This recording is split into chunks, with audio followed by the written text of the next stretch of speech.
What's up, guys? It's Sam from Malevolent Gaming here, and today I have Jonah, and we are here at the Seattle Regional. And what did you do today at the Seattle Regional, Jonah?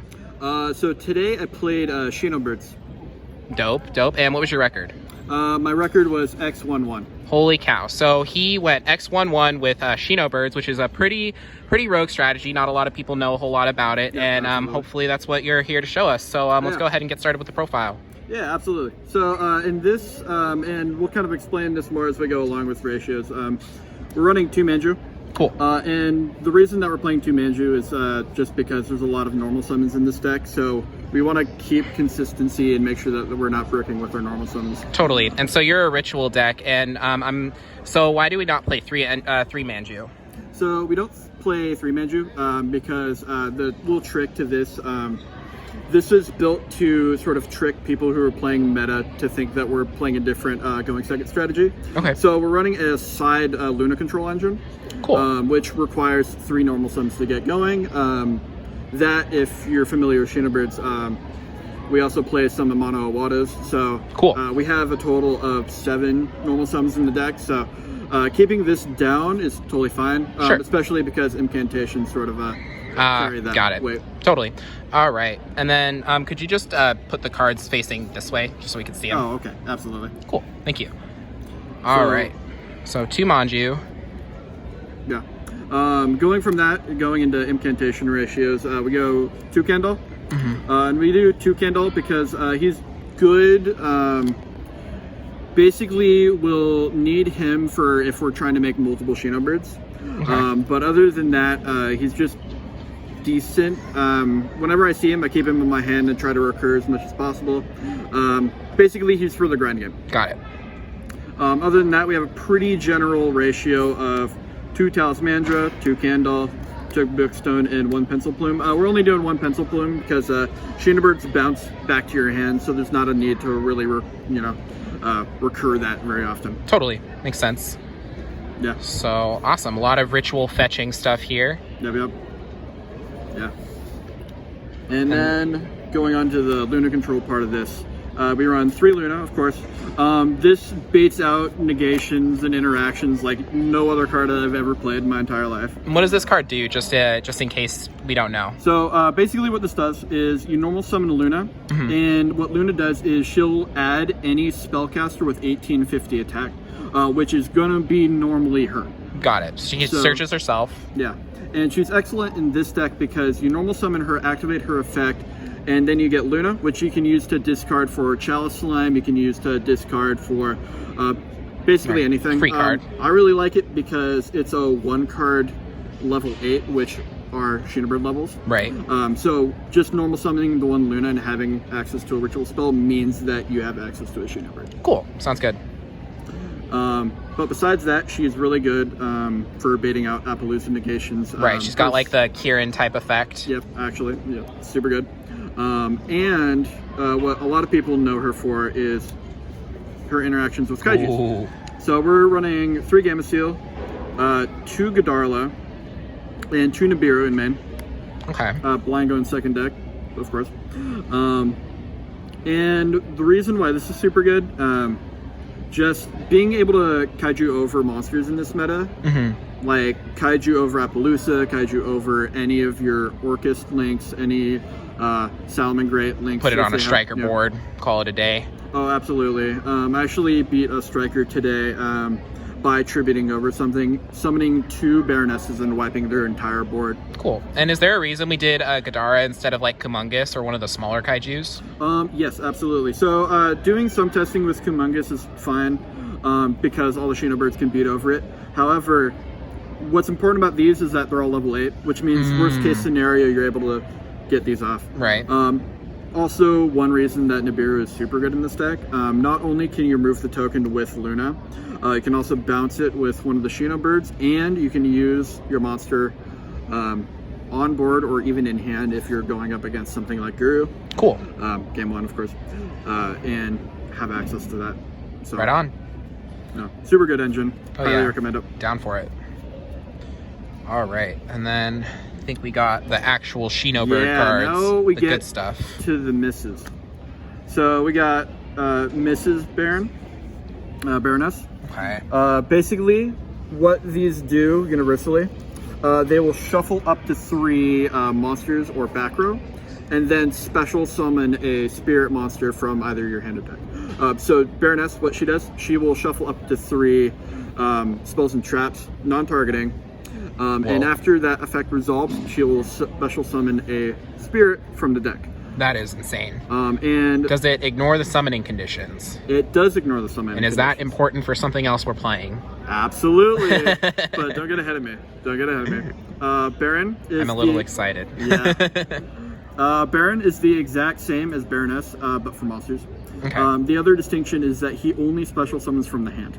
Got it. Which becomes really important whenever you're facing a lot of like BA. Cool.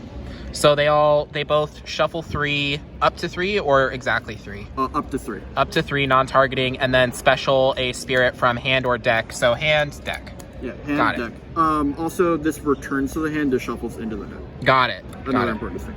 But what monster are we summoning? Who else bought a mono? Ooh, we know this guy. We know him well. If you've ever played against Tree Draco in the past year, they use this commonly. We're using it because it's a super unfair card, and because we're ignoring his summoning conditions, he stays on the field. Whoa. Which means that he is himself a floodgate during your opponent's turn. Solid. Now, one super spicy tech that really helped me during this is a more factor Pain. Oh goodness. Now, for those who don't know what this card does, basically, whenever he's ritual summoned, you skip your opponent's main phase 1.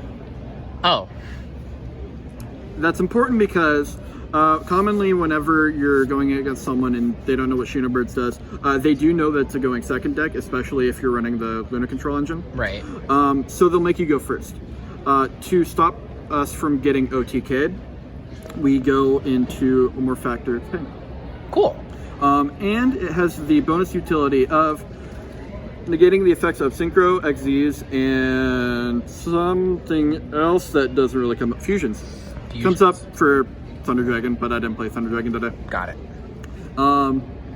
Which comes up with Salad and Orcus, because that means that they can't use Marash Dali or Dingarisu because their effects are negated. In fact, my last game I won because they made Dingarisu. I made this, and I was able to crash over it because their effect to, protection was negated. Cool. So yeah, it's super good card. And what I like to do whenever they make me go first, we have there can be only one in the side deck. We just set that and we go +4 on our turn, plop this down. We still have advantage. Dope. Pass it off their turn. They skip their battle phase, or they skip their main phase rather. Right.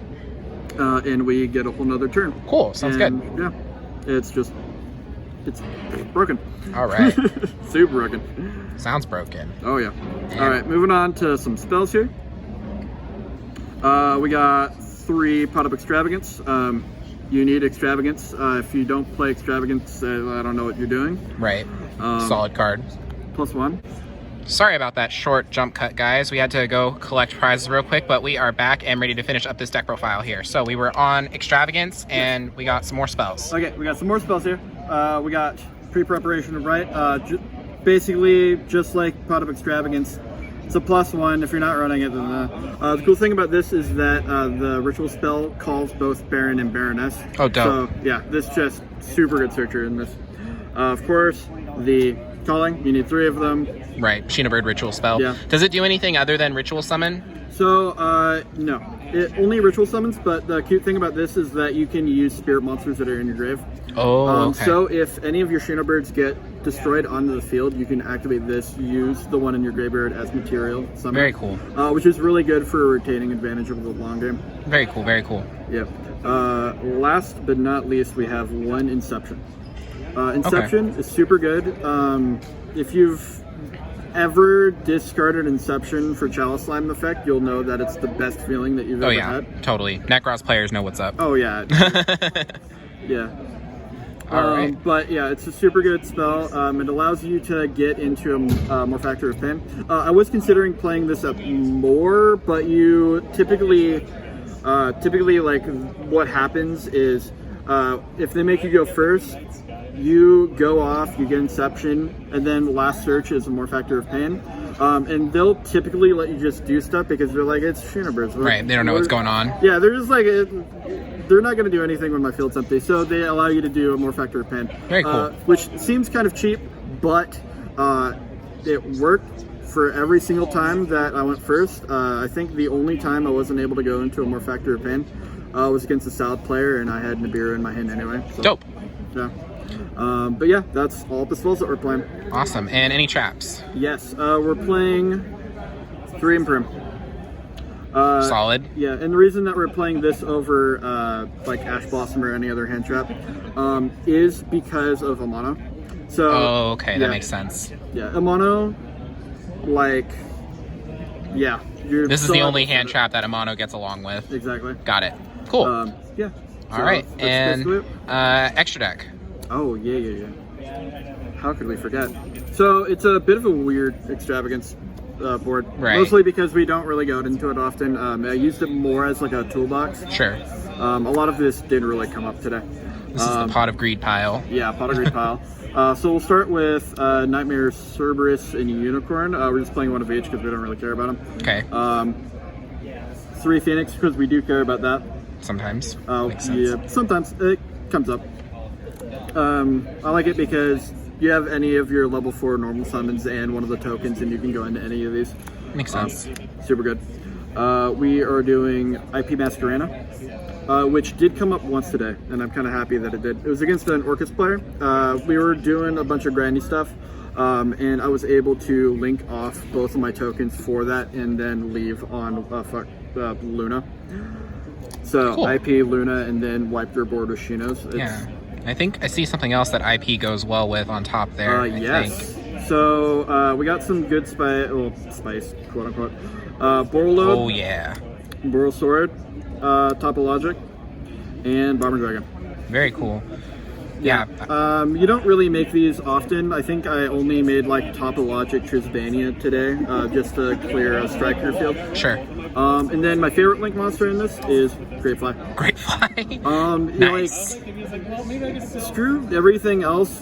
This allows you to push for game. That gives you 500 attack points. Yeah. That's a lot of attack points. Yeah, 500 per wind monster. Yeah, exactly. So you do that and a couple of Shinobirds and you're golden. And that one has attack reduction on a type as well, right? Or an attribute? Yeah. So if you have a mono on the field, it loses 400, but you don't typically care about that. Got it. I actually beat an Orcus Strike player because I left with Greatfly and 4 Shinobird tokens and defense. Because all of their defense was 2,000, they couldn't get over any of it. Cool. Yeah. And then last parts of this deck, we're doing 4 Abyss Dweller, which, yeah, best card. Salad, Orcus. Orcus, you typically want to keep a mono on the field, but yes. Yeah. Sometimes that guy. And then Tornado Dragon. Sweet. Which I never went into today. Cool. And side deck. Side deck. Okay. This is it's one of my favorite parts of the deck. So they make you go first. You go. There can be only one, which is just good against Salve mostly. Orcus that makes them play through plays. Kind of this alongside Imperm, Nibiru, and a lot of the kaijus that you're playing really screws up their plays a lot. Sure. And what's really beautiful about this is besides the Shinobird tokens, everything has a different type in this. Solid. So, yeah, like you can't go into multiple Shinobirds a turn, but typically whenever you have this and you're playing against mostly Salad, but also Orcus, you're feeling pretty good about yourself. Dope. Then we go 3 Lancia, which, I mean, Lancia. It's the best card. Our 3rd Nibiru, which typically when we know that we're going second, we just get a more Factor of Pain and side this in. Right. 2 Cosmic Cyclone, which I was main decking for a little while, but decided to put inside, and it worked out. 3 Red Reboot for, because a lot of this deck's weakness is back row hit. But what's really cute about this is that you activate Red Reboot from the hand, they get to set something, and then Baroness just shuffles the deck anyway. Oh, very cool. So you feel pretty good about that. And then lastly, we have Evenly Matched, which, again, just more back row hit. Powerful card. Oh, yeah. For sure. All right, man. Well, and what were your matchups today? My matchups were, I played against Striker Orcus 3 times. Cool. one of which I tied, one of which I lost, one against I won. Okay. I played against Gren Maju. Played against 2 Salad players. And the last one was, oh gosh, what was the last one? I want to say, oh, it was Guru. Guru, awesome. Guru. And were any of the, like, what would you say the hardest matchup for your deck is out of all of the decks that you played today? Honestly, the one that this deck was built to combat the most was Orcust, but of course that's like a super formidable deck. Right. I would honestly say that my worst matchups are a lot of rogue decks. Just because any sort of deck that's able to keep consistency and like a lot of the why this deck works is being able to kaiju over something and being able to disrupt plays. But if they make a big formidable board and they have more than a couple, disruptions that they can do, then there's not a lot that this deck can do. So Orcust is pretty formidable, even though this was made to sort of combat that. Sure. And then a lot of rogue. Cool. Like Guru is pretty tough. Madolche is pretty tough. Awesome. And you got any shout outs, man? Yeah, I'd like to shout out Jaden Eagle Speaker, Oliver Desmond, These guys. Brian Fan, and Brendan. I don't remember Brendan's last name. But they helped me test this, refine it to the polished phase that it is. Awesome. Cool. Sure. And all right. Well, thanks again, Jonah, for sharing this deck with us. Congratulations on your X11 record, by the way. And this is Team Malevolent. We just finished up the Seattle Regional, so we will be uploading more deck profiles in the nearby future. Don't forget, we'll be doing a giveaway at 500 subscribers, so be sure to like, comment, and subscribe as always. And thanks so much for watching. Bye-bye.